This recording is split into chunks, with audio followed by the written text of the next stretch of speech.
जब ये वाक़या हो गया तो वहां जो माहौल बना, उसका इम्पैक्ट, उसका रिस्पॉन्स लोगों ने क्या दिया, हमें तब पता चलता है जब लोग अपने मुंह को खोलते हैं, फिर उनके दिल की, उनके दिमाग की बात हमारे सामने आती है। उन्होंने 2 लफ्ज़ कहे, क्या नतीजा हुआ? वो कहने लगे कि ये क्या हुआ चाहता है, ये क्या हो रहा है यहाँ पर, ये लोगों का सवाल था। और दूसरी बात जो थी, ये एक आम सी बात है पूछना, क्या हुआ, क्या हो रहा है। लेकिन एक और पहलू से लोगों ने सवाल करना शुरू कर दिया, खुद ही सवाल और खुद ही फिर किसी ने जवाब दे दिया।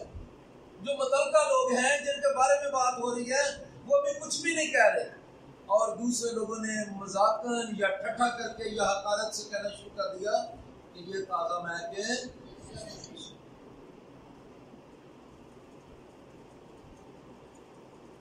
अब असल में जिनके बारे में बात हो रही है, उनका वर्जन, उनका बयान आना बड़ा जरूरी था कि असल में है क्या। दाएं वाले लोग भी बोल रहे हैं, बाएं वाले भी बोल रहे हैं, पीछे वाले भी बोल रहे हैं, और लोग मुख्तलिफ बातें कर रहे होंगे। और अब इनसे रहा नहीं गया कि ये लोगों को बताएं कि असल में हकीकत क्या है। ये जो हकीकत है, यही पतरस रसूल का पैगाम बन गया, उसकी तकरीर बन गया आज, जिसका हम मुशाहिदा बगौर करने वाले हैं। लेकिन इससे पहले कि इस तकरीर के ताल्लुक से हम आगे चले, यहाँ लिखा है 14वीं आयत में, लेकिन पतरस उन 11 के साथ खड़ा हुआ और अपनी आवाज बुलंद करके लोगों से कहा, ऐ यहूदियों, ऐ यरूशलेम के सब रहने वालों, ये जान लो और कान लगाकर मेरी बातें सुनो। कितने लोग अभी गौर से इस बात को सुने, जरा अपना हाथ दिखाएं। हम यहां पढ़ रहे हैं पतरस रसूल इससे पहले के बाद शुरू करता। आप लोगों ने गौर किया है वो कितने लोगों के साथ खड़ा हुआ है जवाब देने के लिए? कितने लोगों के साथ? 11 लोगों के साथ। 11वां पतरस रसूल खुद है, लेकिन 12वां जो था वो एक और रसूल है, उसका नाम मत्तिया है, जो पिछले महीने इन्होंने चुना है। अभी 50 दिन हो चुके हैं, वो यहूदा इस्करियोती की जगह आया है और वो 11 उसके साथ खड़े हुए हैं। मैं यह कहना चाहता हूं, जब लोगों की बातें आई हैं, ये कौन है, ये कैसे हैं, ये क्या करते हैं, आज इनको क्या हो गया है, और कुछ ने कहना शुरू कर दिया कि ये तो नशे में है, और वो 11 लोग खड़े हो गए बात करने के लिए, लोगों को जवाब देने के लिए। लेकिन चूंकि सीनियर उनमें पतरस है या तेज है, उसने फिर लोगों को जवाब देना शुरू किया। मैं ये कहना चाहता हूं, अगर मैं यहाँ खिदमत करता हूँ, मुनादी करता हूँ, तो मैं अकेले में नहीं कर सकता जब तक कि बाकी टीम भी यहाँ मेरे साथ खड़ी ना हो। जिन्होंने इस चर्च को तैयार किया है, जिन्होंने ये सब कुछ मैनेज किया है, और वो लोग भी जिन्होंने रुपया पैसा लगाकर ये सब तैयारी की है, कुछ लोगों ने हाथों से काम किया है, ये एक टीम वर्क है। पतरस रसूल को सारा क्रेडिट नहीं जाता, उसके साथ बाकी भी खड़े हैं, उनके पास भी पूरा कलाम है, वो सवालों का जवाब दे सकते हैं, वो लोगों का मुंह बंद कर सकते हैं, वो लोगों की तसल्ली और तशफ़ी कर सकते हैं, उनके अंदर जवाब है। जिस तरह यिर्मयाह कहता है, ऐ खुदा तेरा कलाम मेरे दिल के अंदर जलती हुई आग की मानिंद है, हड्डियों में जलती हुई आग की मानिंद है, वो सारे जवाब देने के लिए तैयार है। लेकिन यहाँ अकल की एक बात यह थी कि यहाँ किसी एक को बोलना था। आमीन। कोई खानदान, कोई इदारा कामयाब नहीं होता जब तक अपने स्टेट्समैन, अपने स्पोक्समैन, अपना जो उनका आगे नुमाइंदा है उसके पीछे खड़े ना हो। पतरस के साथ 11 रसूल खड़े हैं। आपके घर का क्या हाल है? माँ जो काम कर रही है, बाप जो काम कर रहा है, सरबराह जो काम कर रहा है, क्या आप उसके साथ खड़े हैं? अगर नहीं तो मैं आपको दावत देना चाहता हूँ, एक दिल हो जाए, एक रूह हो जाए, एक बदन हो जाए। अगर आप कामयाबी चाहते हैं, यही कामयाबी का राज। मुझे याद है एक दफा हमने एक बड़ी मीटिंग के लिए जाना था, तो मैंने पूरे चर्च को कहा कि आप सारे इधर रेड कारपेट पे आ जाएं और हम दुआ करेंगे। और ये तसव्वुर करें, ये ईमान रखें कि आगे सारी आवाम है और लोग हैं और हम सारे मिलकर खड़े।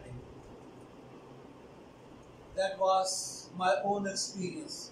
जब तक हम अकेले हैं कुछ नहीं कर सकते। प्लीज चेक योरसेल्फ, अपना जायजा लें, अपने घर की तरफ देखें, अपनी कौम की तरफ देखें। क्या हर कोई अपनी अपनी बोली तो नहीं बोल रहा, आवाजें तो नहीं बुलंद कर रहा, अपने अपने काम तो नहीं कर रहा? ये ठीक बात नहीं। आए थोड़ा सा आगे बढ़ते हैं। एक आयत हम पढ़ते हैं पतरस रसूल के खत में से, उसका 3रा बाब और उसकी 15वीं आयत। पहला पतरस का खत है, उसका 3रा बाब है और उसकी 15वीं आयत। यहाँ लिखा है, सफा नंबर 230 है।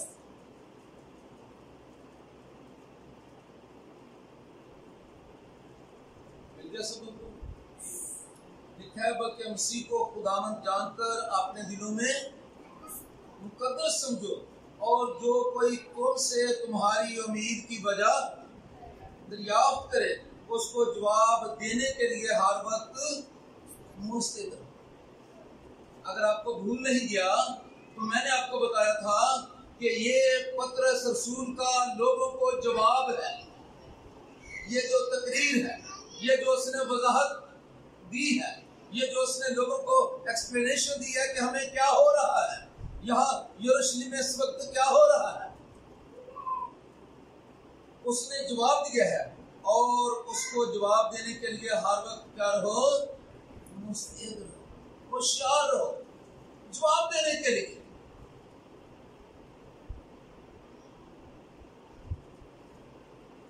जब ये वाकया हो गया है, अचानक हुआ है, उन्हें पता नहीं, शागिर्दों को, 120 की जमात को अचानक ये वाकया हो गया। ये गैर ज़बानें बोलने लगे और लोग खुदा के बड़े बड़े कामों का बयान सुनने लगे। दुनिया हैरान और मोहताज हो गई। और मुख्तलिफ लोग हैं और उनमें कुछ ये है कि जो मुख्तलिफ तरह से उनके बारे में उल्टी सीधी बातें करने लगे। और यहाँ फिर उन्होंने जवाब दिया, ये आपके लिए है, ये मेरे लिए है। ये पतरस रसूल के अंदर दिल की उसकी बात थी जो वहां तकरीर कर रहा है। हर वक्त तैयार रहो। और वो हर वक्त तैयार थे, 12 के 12 खड़े हो गए और लोगों को जवाब देने लगे। क्या आप मसीह यीशु के शागिर्द हैं? आप लोगों को जवाब देने के लिए तैयार हैं? आपकी तैयारी कैसी है? आए वापिस उसी जगह पर आ जाए जहां पढ़ रहे थे। लेकिन पतरस उन 11 के साथ खड़ा हुआ और अपनी आवाज बुलंद करके लोगों से कहा, आज जो मैं जिस मौजू पर आपके साथ बात करने वाला हूँ वो सवाल का जवाब है। टॉपिक ये है, लोगों के सवालों का जवाब।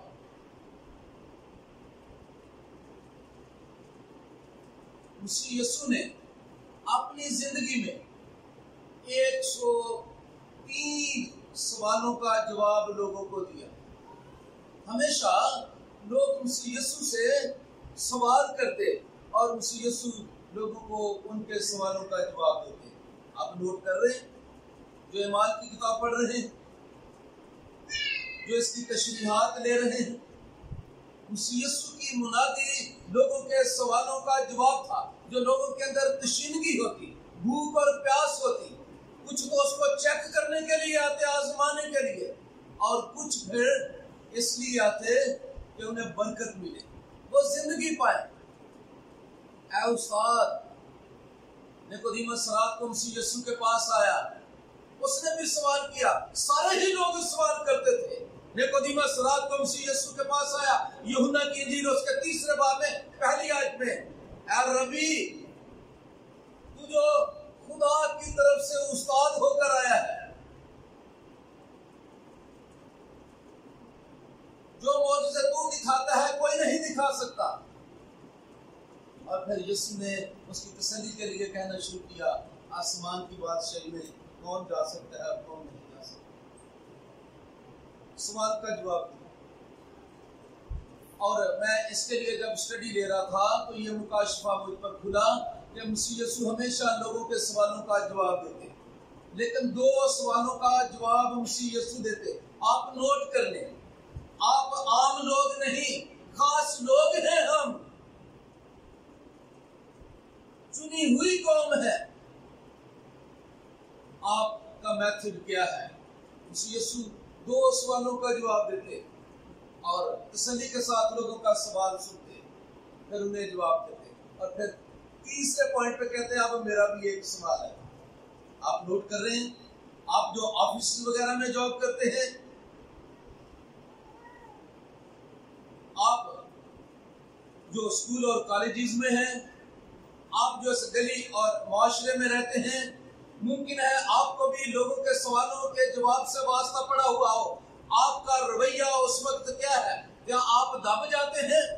आपका कलाम ये कहता है, अभी हमने ये पढ़ा कि तुम सवाल का जवाब देने के लिए मुस्तैद रहो।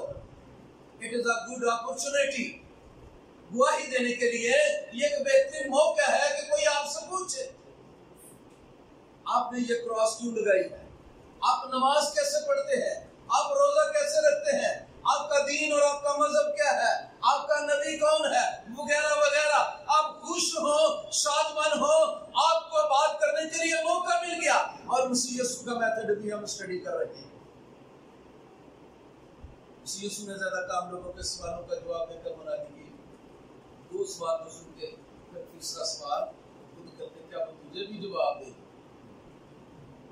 यूहन्ना खुदा की तरफ से था या कि नहीं?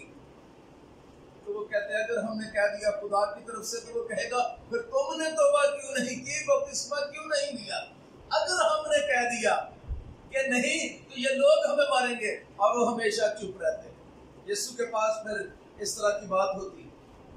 आप कभी अगर जहन काम करे, दिल काम करे और रूह उसकी आपको रहनुमाई हासिल हो, तो दिलेरी से कहें, हाँ मैं आपके सवालों का जवाब देता हूँ, मैं जवाबदेह हूँ, मुझे पता है, मैं तैयार हूँ। मैं आप हर एक बेटी और बेटे से मुखातिब हूँ। जितने भी लोग इस फेसबुक पे, यूट्यूब पे सुन रहे हैं, फिर आप जो यहाँ भी मेरे सामने बैठे हुए हो, मैं आप सबों के लिए ये कहना चाहता हूँ जो आपने गीत गाया, खास लोग हैं। हमें क्वांटिटी नहीं, हमें क्वालिटी चाहिए। लोग कम हो, खानों घराने में अफराद थोड़े हो, लेकिन हजारों पर हैवी हो। किताब मुकद्दस में लिखा है, रास्तबाज की औलाद जोरावर होगी, रूहानी तौर पर, जिस्मानी तौर पर, मानवी तौर पर, हर तौर पर। ये खुदा का प्रेम है।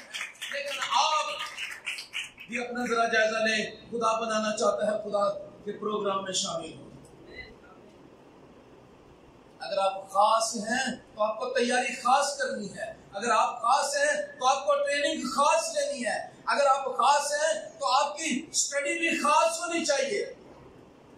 लेकिन ये तो आपने फैसला करना है कि आप हैं क्या।